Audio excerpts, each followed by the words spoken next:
Okay, so hi everyone, and welcome to the TTRF's fifth Dealing with Desmoids webinar hosted by Ashley Williams. This webinar series aims to bring coping strategies to the desmoid tumor patient community. Thank you for joining us this evening. So I'd like to introduce you all to our presenter, who I believe you're probably very familiar with at this point. Ashley Williams is a licensed clinical social worker and trauma counselor from South Florida. In 2015, she was diagnosed with a desmoid tumor in her left leg, and since then, she has become passionate about helping patients heal from the trauma of their diagnosis and treatment. Her focus is on those with desmoid tumors, cancer, chronic illness, and other rare diseases. Having undergone multiple rounds of treatment herself, Ashley believes in a holistic mind and body approach to healing. She continues to help individuals from these communities work through their trauma in her counseling practice.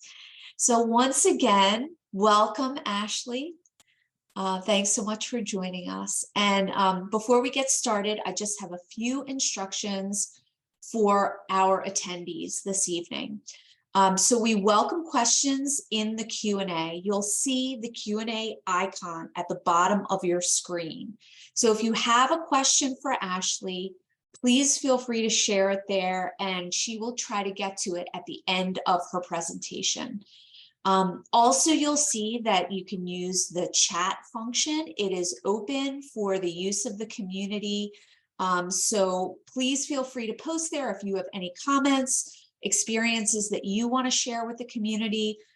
Feel free to share them there. That will be unmonitored by us, okay? So now I will hand things over to Ashley. Thank you so much, Lynn. I'm very excited to be back to talk about a topic that is extremely important to the desmoid experience of making meaning, and how do we make meaning of this thing that we have been through, that many of us have dealt with for years, that is really, really challenging. I will apologize in advance because I am recovering from being sick. And so if I have a little bit of foggy brain or I lose my place, just please bear with me. And my dog, who always knows when I'm not feeling well and will never leave my side, is standing right next to me. So he might make a cameo appearance in what we're talking about today. So if you see him, just give Bo a little wave. But today we're going to be talking about making meaning, which is it's a really difficult topic. It is one that sometimes, it sounds nice, but sometimes it doesn't necessarily feel good, especially when we have been going through so many challenges potentially associated with our diagnosis.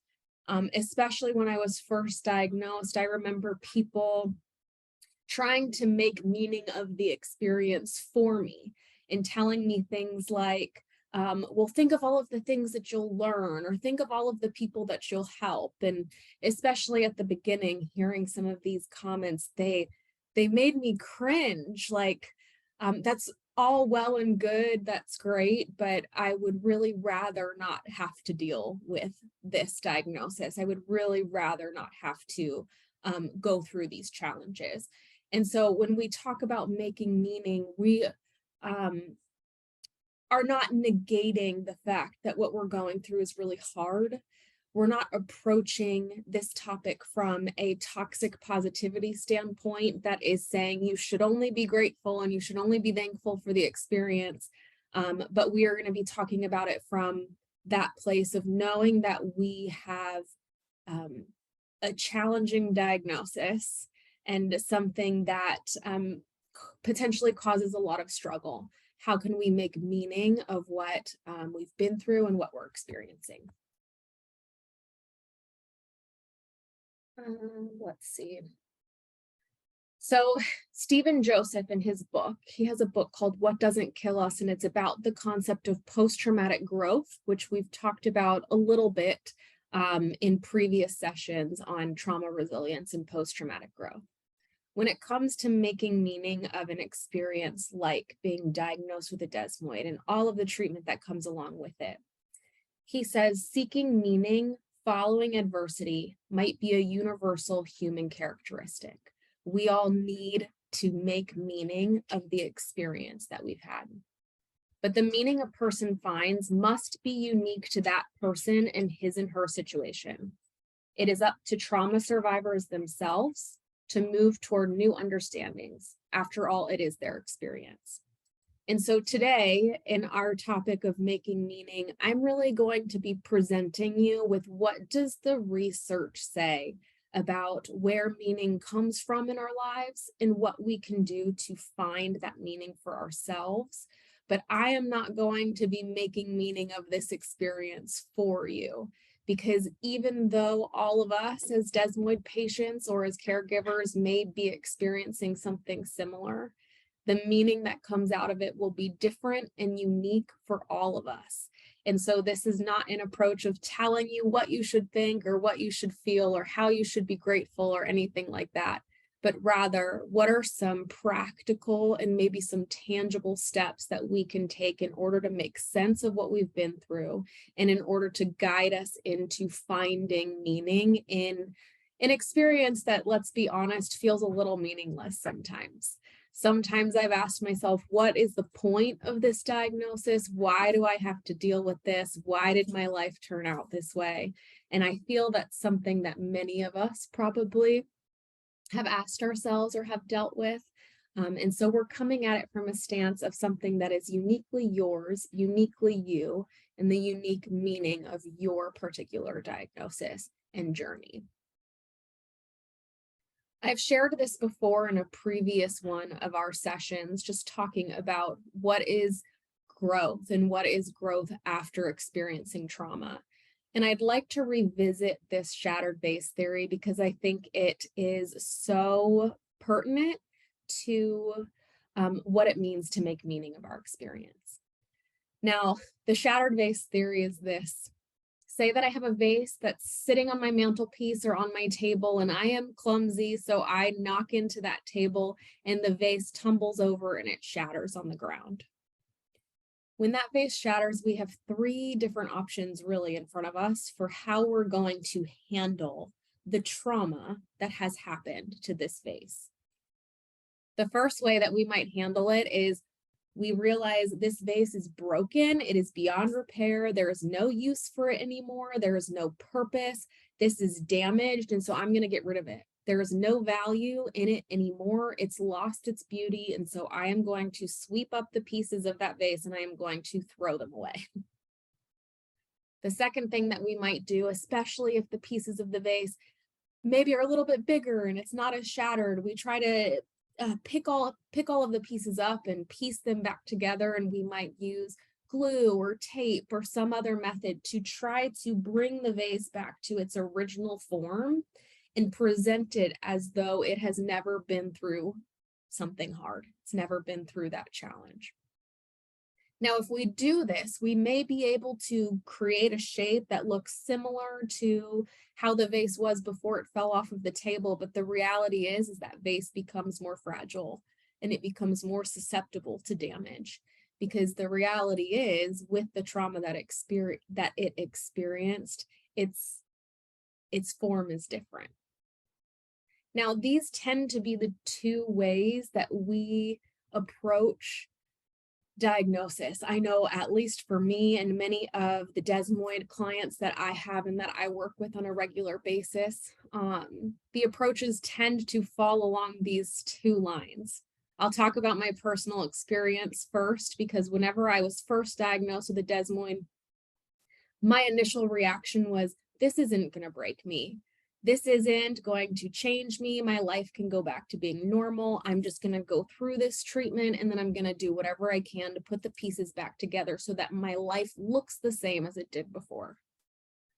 Now, in my attempt to do that, I realized this isn't working because my life is forever changed by this experience. And so I cannot go back to who I was before And you know what? I'm frustrated by that. And so what I'm going to do now is I realize these pieces are broken, they're damaged. And so I'm just going to sweep them up and I'm going to throw them away, because what place do I have anymore as someone whose life looks like they're going to have to be dealing long-term with this diagnosis?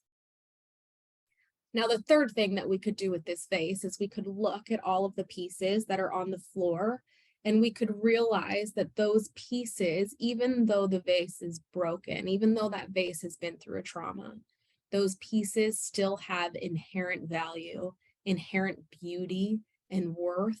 And we can pick those pieces up and we can create something new and something potentially even more beautiful. We might be able to take those pieces and fashion them into like a mosaic, or my favorite word picture is taking those pieces and fashioning them into like a disco ball. Something that takes those broken pieces and puts them together and reflects the beauty that is still inherently a part of those pieces. And so today, in a little bit of what we're talking about making meaning of our experience, we're really going to be looking at, how do I find the beauty and the value in the fact that I've been through something really, really hard, that I've been dealt a hand that I didn't ask for, and that is long-term in many cases for most of us. And so how can I make meaning out of these pieces that feel broken? And how can I put them together in a way that reflects and shows their beauty? So we're going to spend a little bit of time here, because what we learn about making meaning of our adversity and of our challenges is that there are 4 pillars essentially of meaning. There are 4 different areas that the research shows us brings meaning into our lives. And so I want to park here and talk about these 4 things for a good portion of our time today. The research tells us that a sense of belonging, having purpose in our lives, storytelling, making sense of our experience, and what they call transcendence, which is essentially my connection to something that is bigger than myself. These are 4 pillars of making meaning out of our experiences, out of our lives. And we have a choice to invest in one or more of these pillars to help bring meaning to what we're specifically talking about today, is to our experience with a desmoid. Now, these can be applied to meaning in life in general, but for us, we're going to be honing in on making meaning of a diagnosis that feels like there is no meaning to it. The first thing that we learn is belonging. Now, belonging is a very kind of vague word, and it holds a lot of depth to it. And so when we talk about belonging, I want to make sure that we understand the difference between what it is to belong and what it is to fit in, because there's a very big difference between these 2 concepts. And I'm always amazed at the fact that I can even walk into a class of kids and I can ask them the difference between belonging and fitting in. And it's just like we inherently know the difference between those things. But belonging is essentially, where can I show up and be myself? And fitting in is, where do I need to change in order to be accepted by other people? We're not talking about fitting in, so we're not talking about the idea of just passive acceptance and hoping that other people accept us for who we are. With belonging, we're talking about creating meaningful connections with individuals, and those connections with some might be deeper, where we can go to individuals and talk about the things that we're experiencing very vulnerably. But in regards to making meaning of the things that we've been through, belonging really talks about connecting with people in a meaningful way, even if it is short, infrequent, but pleasant interactions. Now, the first thing here says reaching out to other people. And I feel like this is such an important thing to mention, because belonging sometimes feels like a passive process. Like, I hope that other people accept me and therefore I will belong to something. but belonging is actually a very active step for us to take. It's a very active process. And especially for those of us with a diagnosis, I feel like I have heard this from many desmoid patients. It may resonate with you, but our diagnosis has a tendency to be and to feel very high maintenance sometimes. Lots of appointments, lots of treatments, lots of things to consider. And so, especially when I was first diagnosed, I remember thinking, like, I don't want to burden people at all with what I'm going through. I don't want to burden people with my experience. I don't want to ask for help. I don't want to ask for accommodation. And ultimately, by doing that, I made my experience far more challenging because I isolated myself from being able to receive help from others. And so when we talk about action in an active process of belonging somewhere, it is not only about reaching out to other people in order to give, but it is also about reaching out to other people in order to receive. And different times in our life will call for different things that we might need. And so many of us might have the tendency to want to give to other people because we feel like our diagnosis can be inconvenient sometimes, but belonging really is about also initiating and reaching out to people for help, reaching out to people to receive from them as well. Now, the next thing says frequent, pleasant interactions, and I will give an example of this. I apologize in advance if I cry about this, because when I was originally diagnosed, I was 27. I had no contact with the healthcare system prior to this, and immediately found out that I had a desmoid tumor and was sent to chemo, weekly chemo. And I remember being terrified and asking questions like, why me? And why is this happening to me? Having to put in time off of work and feeling like an inconvenience and feeling like a burden. And every week before I received my chemo infusion, I had to go to an office in order to get my blood drawn to see if I could have chemo that week. And every single week I had the same nurse. Her name was Esmeralda. And Esmeralda, her and I probably had a 3-minute interaction every single week. Nothing substantial, just very, very small. But I will never forget Esmeralda because of her kindness towards me, because of her gentleness towards me, because of her honest concern about what was going on in my life, but also because she used to share things with me about her family and what she was doing during the weekend and who she was going to see and what their relationships were like. And so there was an element of frequent, pleasant interactions that also showed this third piece of mutual care, of being able to share vulnerably with each other, being able to give and both receive. And even though that first round of chemo, I would say it was probably the most difficult experience of my life because it was the first of its kind, I can look back and I can smile solely because of Esmeralda. My nurse is the one shining spot that I can look back on that gives me peace, that changed my experience of something that was really, really hard because I felt like I had something to look forward to, a meaningful connection with someone that I could interact with on a regular basis, who understood to a degree of what I was going through and who cared about what I was going through. Now, this idea of mutual care is really significant, especially for those of us who might be more of givers than receivers. And so I don't know if you've ever been in a position where you've had the opportunity to give back to somebody who you have received from in the past. But the opportunity to give back to some of my friends and some of my family who really stepped up to help me during the most difficult times of my life gives me such fulfillment. It gives me such a sense of purpose. It gives me such a sense of meaning, of being able to reciprocate that generosity, to reciprocate that care with the people who really showed up for me. And many of us have stories just like this, and that the belonging piece and the meaningful connection piece may be with those deep connections with family members and friends, but it may also be with our nurses, or it may also be with coworkers, or it may also be with that person that we see at the coffee shop every single morning that we have that small interaction with, that help bring meaning and value into our relationships and into our lives. The second pillar of meaning is finding purpose.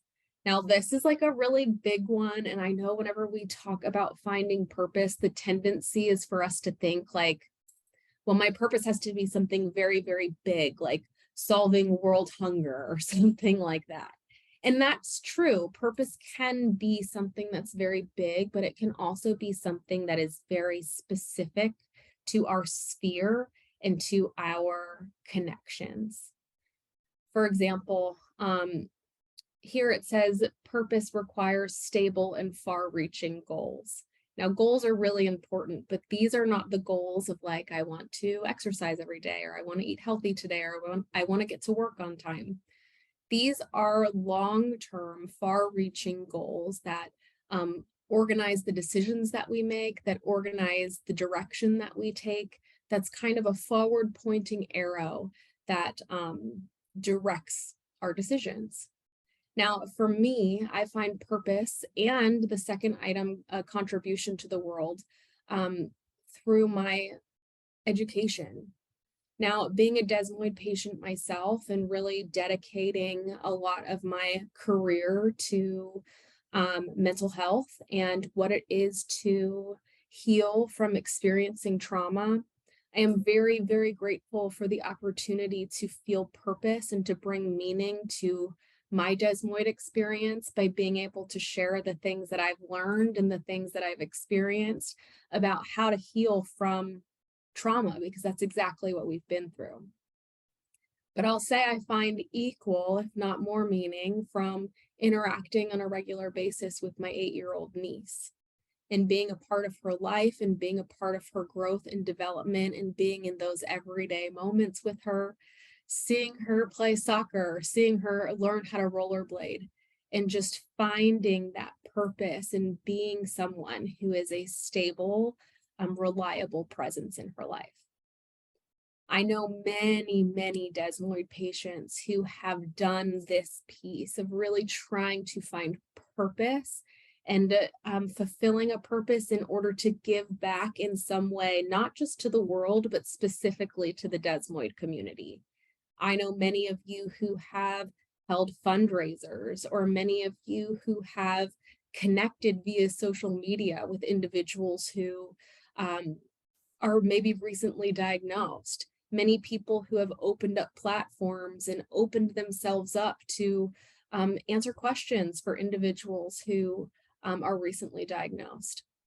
I know many Desmoid patients who have also given back on a larger sphere. Many of you might know my friend Dana, who is a Desmoid patient who had a desmoid in her leg, has a desmoid in her leg, who started a nonprofit organization to help individuals heal from trauma by hosting trauma-informed retreats. Anything big and small that we can do to bring purpose and meaning to not only our lives, but to our experience with our diagnosis, whether it's Desmoid related or whether it's not Desmoid related, is significant. Now, this third piece of knowing yourself, that also feels like a little vague and a little existential, I know. But especially with receiving something like a Desmoid diagnosis, the reality is our relationship to our body tends to change. I know that there can be significant feelings of my body's betrayed me, or I don't know this body anymore. I don't know how to work and move this body anymore. And so knowing ourselves is not even necessarily just from an intellectual and an emotional side, but also from a physical side. The word interoception here we've talked about before, but interoception, in my opinion, is one of the most significant pieces of recovering from trauma, but also a step in the direction of making meaning of our experience. And what interoception is essentially becoming attuned to the cues that our body's giving us. Those body cues might be something as simple as knowing when I'm hungry and knowing when I'm thirsty. but we're really talking about it from a level as well of what am I feeling? What am I experiencing emotionally? Now, when we've been through a trauma, one of the most difficult things is for us to be able to identify our emotions. We've talked about how the nervous system kicks on and there's that disconnection between our brain and our body. And when that happens, it facilitates this thing called alexithymia, which is essentially, I don't know what I'm feeling. Like you can ask me how I feel about something, but I could not tell you what emotion this is that I'm feeling. And even as a therapist who works on a daily basis with people and talking about their emotions, sometimes it's challenging for me to be able to identify my own emotions and what I'm feeling because I've experienced trauma as well. One of my biggest encouragements, I think I've talked about this book before, but there's a book called Atlas of the Heart by Brene Brown. It is essentially an encyclopedia of emotions, but it puts them very simply, and each emotion probably is described in like a page or two. And so it's not a huge commitment to be able to read about the different emotions, but taking an opportunity to learn what are the different emotions that are out there? What might I have been feeling before? Is this something that I'm feeling now? In trying to learn what our body is telling us and what we're feeling from an emotional standpoint.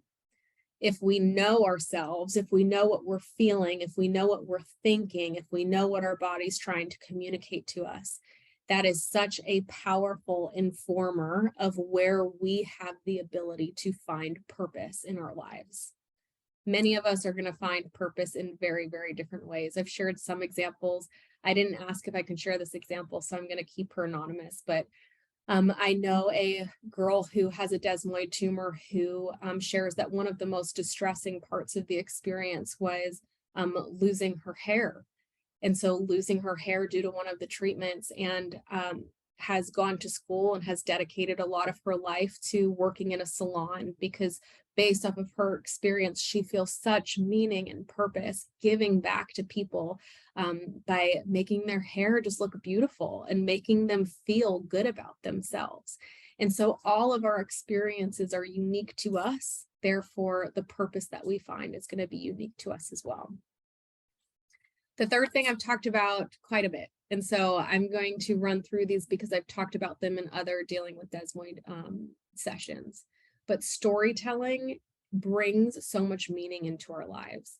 But today we're going to look at it from the standpoint, not necessarily of sharing our story with other people, but looking at storytelling from the perspective of what is the story I tell myself about myself? Because the reality is a trauma like receiving a diagnosis changes our life. It completely upsets our world. It upsets our view of who we are. It can upset our view of the world. It can upset our view of our higher power, of God, of other people in our lives. And so by telling stories and really digging into how have these things affected me and who am I now, it's a really, really powerful way to make meaning of the things that we've been through by making sense of what we've been through. So many people, myself included, have asked themselves, why me? Like, why is this happening to me? Why did I have to be the one to go through it? And so storytelling can bring some redemption to what we've been through. And it doesn't always necessarily have to make us feel like we were supposed to go through what we've been through, but it can help us find some meaning in it. Now, when I say the difference between contamination versus redemption stories, this is a very, very important piece. And I'm going to talk about how we can work through this in just a little bit. But a contamination story, when I'm inspecting the stories I tell about myself, a contamination story is essentially my life was good and then something bad happened and now my life is bad. When I was first diagnosed with my desmoid, I gotta admit, my story was a contamination story for a very long time. My life was good, things were going smooth, I was headed in the direction I wanted to, I had a great job, I had a boyfriend, like I had all of these things that I thought were gonna turn out really, really well for me. My life was on the track that I wanted. And then I had this diagnosis and then my life got hard. And so that one thing, this diagnosis, has contaminated my entire story. If you're there and you feel that way, that's a natural part of the process. It is a part that we really have to work through and that we have to make sense of in order to get to a point where we can tell redemptive stories about our experience. Now, when we tell redemptive stories about our experience, it doesn't mean that having a desmoid is worth it. It doesn't mean that like I have to say like I wouldn't trade it. I'm thankful for my desmoid. I know some people can get there, but we're trying to bring some meaning to it, And a redemption story is essentially the reverse of a contamination story. I have been through something hard, but here are the things that have come out of it. I have been through something hard with a desmoid. I have been through treatments that have been hard. I have been through rejection. I have been through disappointment. I have been through hardships. I have had to figure things out at a young age that I never thought I would have to worry about. I have had to grieve things that would have never imagined needing to grieve. But I'm thankful, and I can say now that I'm thankful for the experiences that I've been through because they've made me stronger. They've provided me opportunities to be able to give back to individuals who are going through something similar. They've provided me an opportunity to relate to people in a very different way and to feel the depth of what it is to grieve. And man, I wish I could trade that. I would love to have never experienced the things that I've experienced, but I am thankful for the opportunities that it's afforded me to be able to connect on a deeper level with individuals. And so our goal when we're talking about storytelling is how do we go from that contamination story to that redemption story? Or in another way, how do we go from telling our story as if we're speaking from a wound versus speaking from a scar? Now, again, the goal is not to practice toxic positivity in any way and say that you have to be thankful and you have to be grateful for the things that you've been through, but rather acknowledging that this is a hard journey, this is a hard road, but there are good and positive things that can come out of it. The literature often refers to this practice as finding a wildflower amidst the thorns. There's a thorn bush that's hard and challenging, and we don't want to deal with it. What are the wildflowers that are springing up underneath it? What are the things that we can hold on to and the things that we can be grateful we've experienced as a result of the things that we've been through? Now, these last two things, reading fiction and theater, this is a recommendation. This is a suggestion for if storytelling sounds really hard.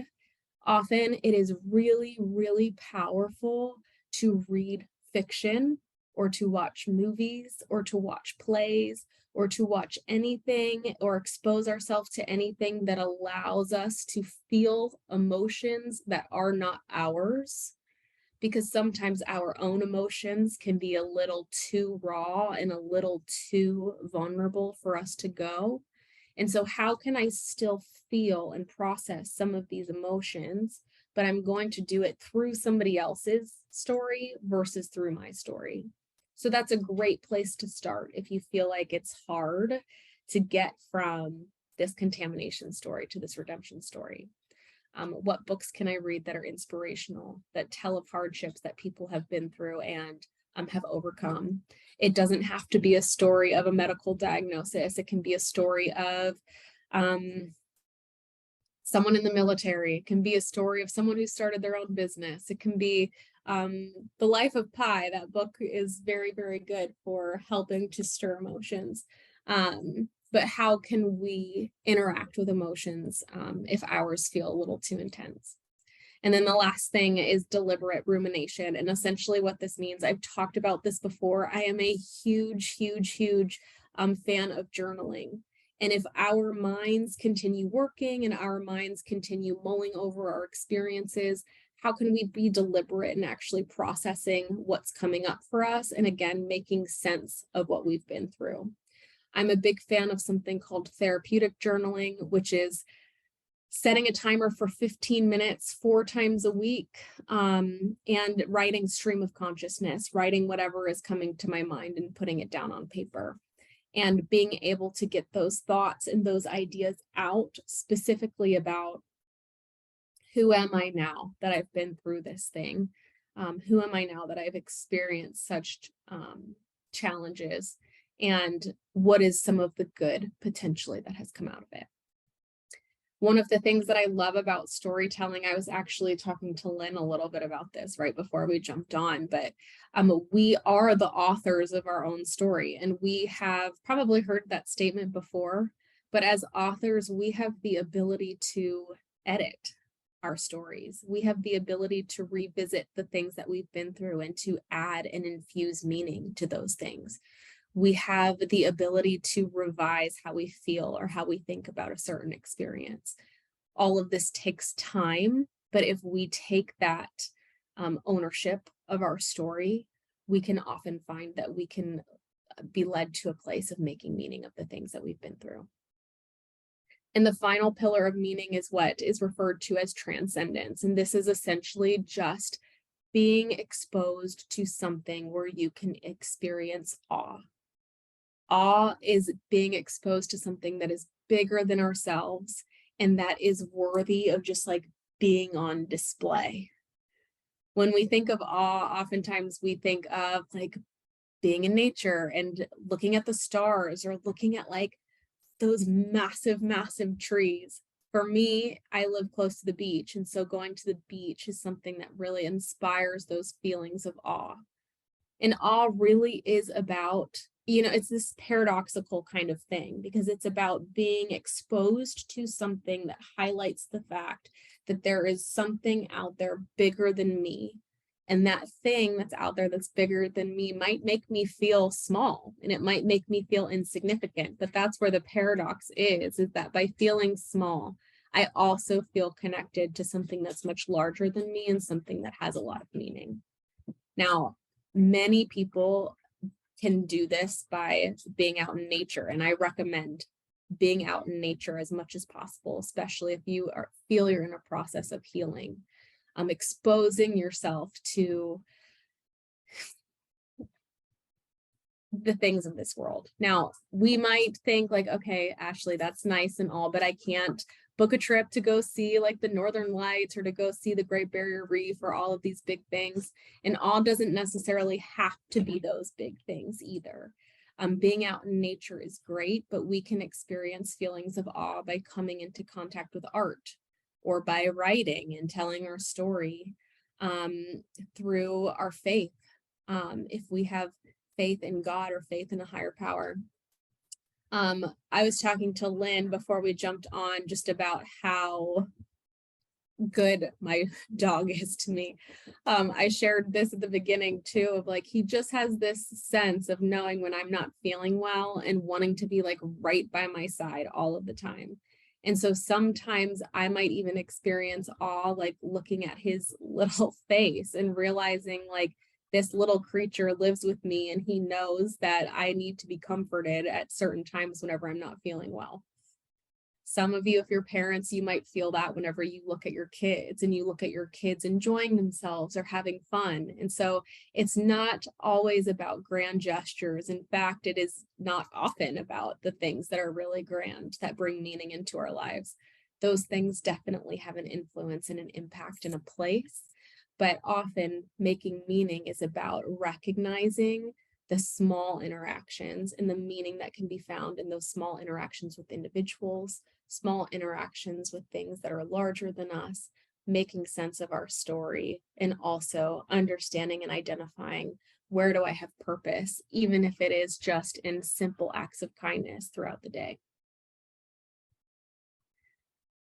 Now, some of you may have heard of Viktor Frankl.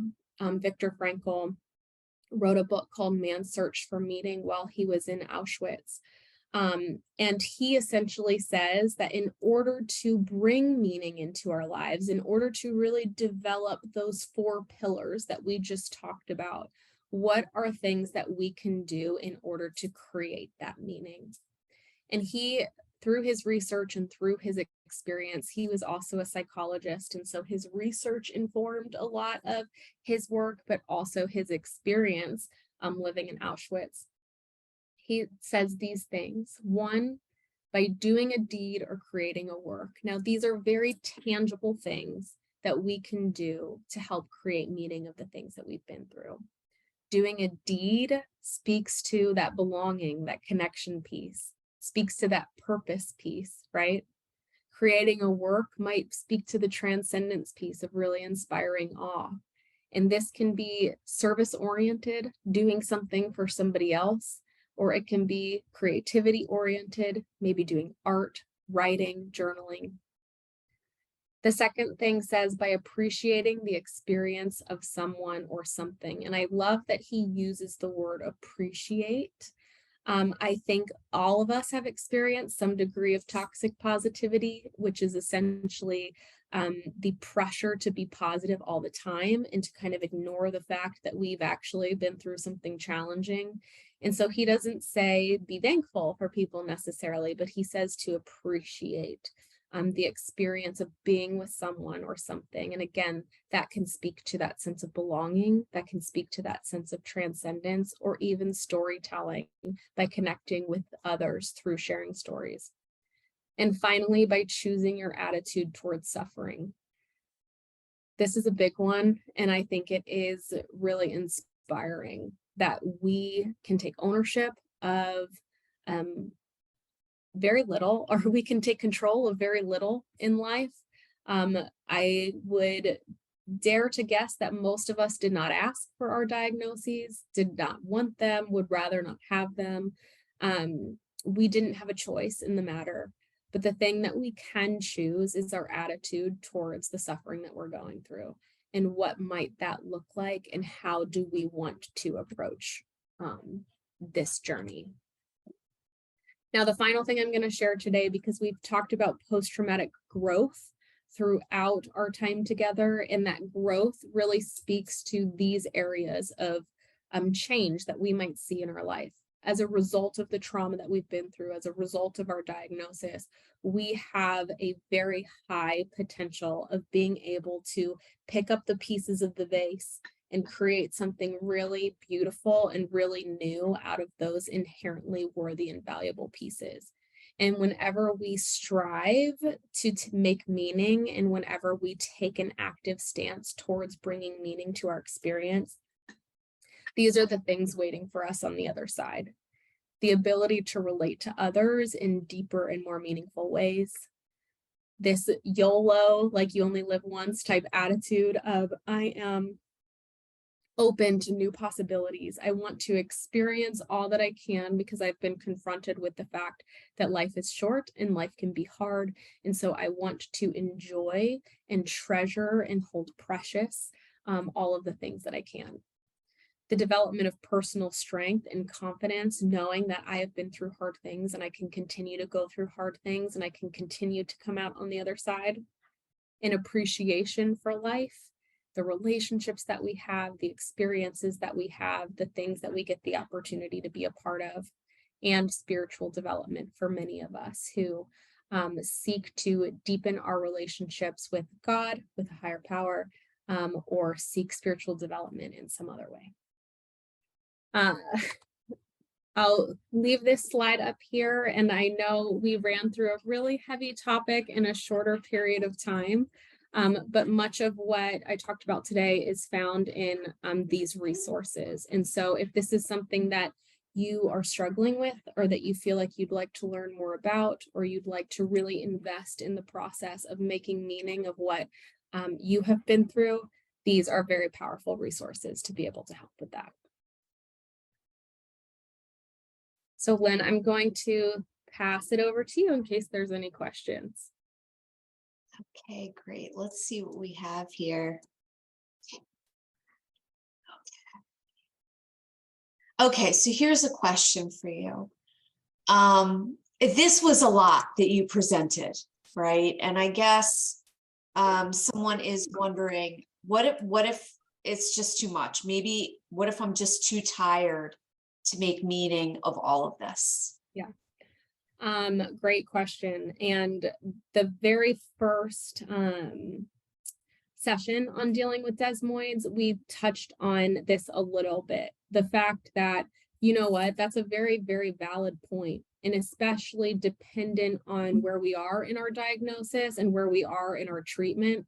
Sometimes we are just in survival mode, and it's okay to be in survival mode and for the goal to be just to get through.